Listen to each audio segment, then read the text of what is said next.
నమస్తే మిత్రులారా, నేను మీ శ్రీనివాస్ చౌహాన్ అడ్వకేట్. మిత్రులారా, అప్పు ఇచ్చిన వ్యక్తి మరణిస్తే అతని వారసులు కేసు ఫైలు చేయవచ్చా? అలాగే అప్పు తీసుకున్న వ్యక్తి మరణిస్తే అతని యొక్క వారసుల మీద కేసు ఫైలు చేయవచ్చా? సో మిత్రులారా, మన దేశంలో సివిల్ ప్రొసీజర్ కోడ్ సిపిసి అనే చట్టం అమలులో ఉన్నది. ఈ చట్టం ఏం చెప్తుంది అని అంటే, సివిల్ వివాదాల పరిష్కారాల కోసం న్యాయస్థానము ఏ పద్ధతిలో విచారణ జరపాలో చెప్పే చట్టమే ఈ సివిల్ ప్రొసీజర్ కోడ్ సిపిసి అనే చట్టం. ఈ సిపిసి చట్టం ప్రకారంగా ఇందులోని సెక్షన్ 146 ప్రకారంగా ఎవరైతే అప్పిచ్చారో ఆ వ్యక్తి కనుక మరణిస్తే అతని వారసులు అప్పు తీసుకున్న వ్యక్తి మీద కేసు ఫైలు చేయవచ్చు. అలాగే అప్పు తీసుకున్న వ్యక్తి కనుక మరణిస్తే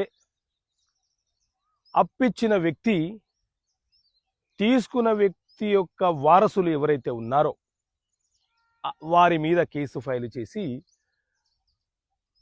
వారి తండ్రి తీసుకున్న అప్పులకు గాను కుమారులు కుమార్తెలు బాధ్యులని చెప్పి న్యాయస్థానం ద్వారా అతనికి రావాల్సినటువంటి అప్పుని వడ్డీతో సహా వసూలు చేయవచ్చు.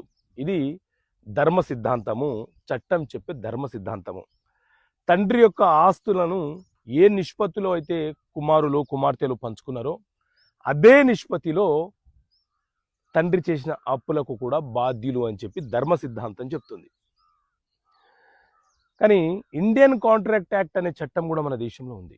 ఇందులోని సెక్షన్ 40 ఏం చెప్తుంది అని అంటే, ఎవరైతే ఒప్పందం చేశారో ఆ ఒప్పందం మీద సంతకాలు చేశారో వాళ్ళు మాత్రమే ఆ ఒప్పందానికి బాధ్యులు అని చెప్తుంది.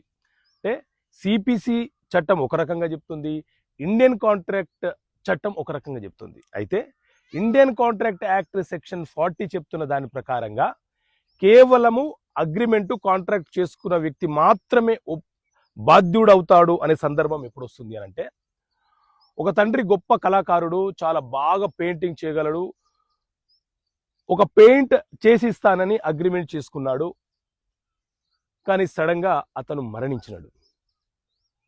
ఎవరైతే ఆ పెయింట్ ఆర్డర్ ఇచ్చారో ఆ వ్యక్తి అతని యొక్క వారసుల మీద కేసు ఫైల్ చేయడానికి అవకాశం లేదు.